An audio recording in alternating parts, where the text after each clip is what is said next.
fragrance of life. ചിലപ്പോൾ ദൈവം നമ്മെ ഇരുട്ടിലാഴ്ത്തും. അവിടുന്ന് വെളിച്ചമാണെന്ന് തിരിച്ചറിയാം. ഒരു വെള്ളിത്തിരയിലെന്നോണം ദൈവം ഒരുവന്റെ ജീവിതത്തെ കാണിച്ചു കൊടുക്കുകയായിരുന്നു. അവന്റെ സന്തോഷം നിറഞ്ഞ നാളുകളിൽ 2 ജോഡി കാൽപാദങ്ങൾ അവന് കാണാമായിരുന്നു. കുറെ പിന്നിട്ടപ്പോൾ അവൻ വീണ്ടും കണ്ടത് ഒരേ ഒരു ജോഡി കാൽപാദങ്ങളാണ്. അതാകട്ടെ ജീവിതത്തിന്റെ ദുഃഖം നിറഞ്ഞ സമയവും. അവൻ ദൈവത്തോട് പരാതിപ്പെട്ടു, എന്തേ ദൈവമേ, എൻ്റെ ജീവിതത്തിലെ ദുഃഖവും വേദനയും നിറഞ്ഞ നാളുകളിൽ നീ എന്നെ ഒറ്റയ്ക്കാക്കി പോയത്?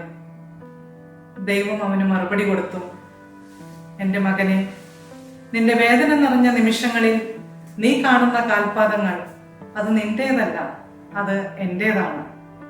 ഈ സമയം ഞാൻ എൻ്റെ കരങ്ങളിൽ എടുത്തിരിക്കുകയായിരുന്നു, എൻ്റെ തോളിൽ വച്ചിരിക്കുകയായിരുന്നു, നിന്നെ എൻ്റെ മാറോട് ചേർത്ത് പിടിച്ചിരിക്കുകയായിരുന്നു.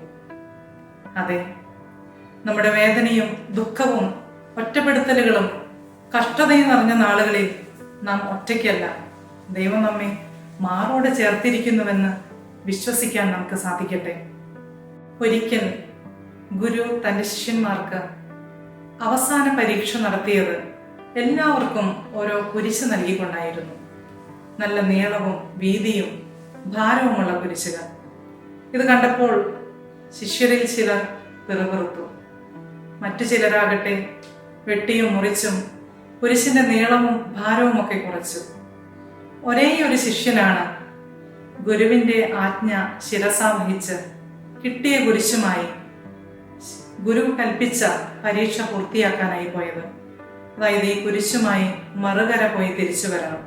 കുറെ ദൂരം ചെന്നപ്പോഴാണ് എല്ലാവർക്കും മനസ്സിലായത് ഒരു ഗർത്തം കടക്കാനുണ്ടെന്നുള്ളത്. ശിഷ്യന്മാർ നോക്കിയപ്പോൾ കുരിശിന്റെ നീളം തികയുന്നില്ല. കുരിശിന്റെ നീട്ടം കുറയ്ക്കാത്ത ശിഷ്യന് മാത്രമാണ് അത് പാലമാക്കി വെച്ച് മറുകര കടന്ന് തിരിച്ച് ഗുരുവിനടുത്ത് എത്താൻ സാധിച്ചത്.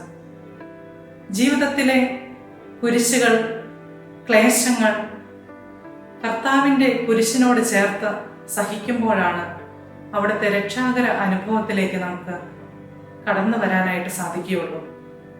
ഒരു അനുഗ്രഹ കഥയും കൂടെ ഓർമ്മ വരികയാണ്. ഇലയെല്ലാം കൊഴിഞ്ഞ് ഒറ്റത്തടി വൃക്ഷമായി നിൽക്കുന്ന അത്തിമരത്തിനടുത്തേക്ക് യേശുവിന് പിന്നാലെ മറ്റൊരു തച്ചനും കൂടെ കടന്നു വന്നു. അദ്ദേഹം ആ അത്തിവൃക്ഷം വെട്ടിയെടുത്ത് നല്ലൊരു കുരിശുണ്ടാക്കി. ഈശോയെ മരണത്തിന് വിധിക്കപ്പെട്ട പടയാളികൾ അവിടുത്തെ കുരിശിൽ തറയ്ക്കാനായി ഈ തച്ചന്റെ കയ്യിൽ നിന്നാണ് കുരിശ് വാങ്ങിയത്. ഗാഗുൽത്തായിലെ യാഗവേദിയിലെത്തുവോണം അവിടുന്ന് ആ കുരിശിനെ ചുംബിച്ച് വീർപ്പ് മുട്ടിക്കുകയായിരുന്നു. ആ കുരിശിന്റെ മാറിൽ തന്നെയാണ് അവിടുന്ന് അന്ത്യവിശ്രമം കൊണ്ടതും. ഒരു വേള ഈ അത്തിവൃക്ഷം നിറയെ ഫലങ്ങളുമായി ഈശോയെ കാത്തിരുന്നുവെങ്കിൽ ഈശോ തീർച്ചയായും അത്തിപ്പഴം ഭക്ഷിച്ച് ഈ മരത്തെ അനുഗ്രഹിച്ച് കടന്നു പോകുമായിരുന്നു. എന്നാൽ അതിനേക്കാൾ അനുഗ്രഹമാണ് ശപിക്കപ്പെട്ട ഈ മരത്തിന് ലഭിച്ചത്. ഇന്ന് എല്ലാവരും മഹിമയുടെ ചിഹ്നമായി ഈ കുരിശിനെ ആരാധിക്കുന്നു.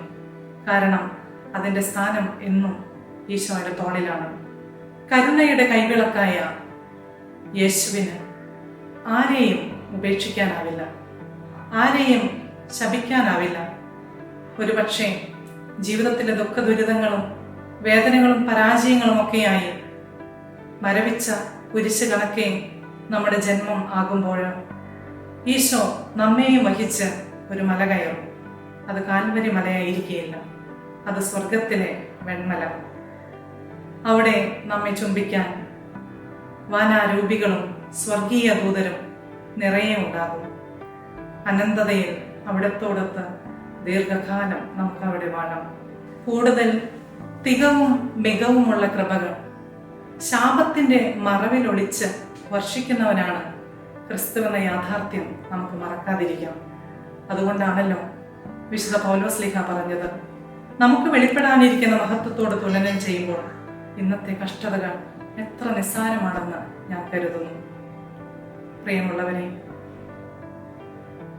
ചിലപ്പോൾ ദൈവം നമ്മെ ഇരുട്ടിലാഴ്ത്തും. അവിടുന്ന് വെളിച്ചമാണെന്ന് തിരിച്ചറിയുക.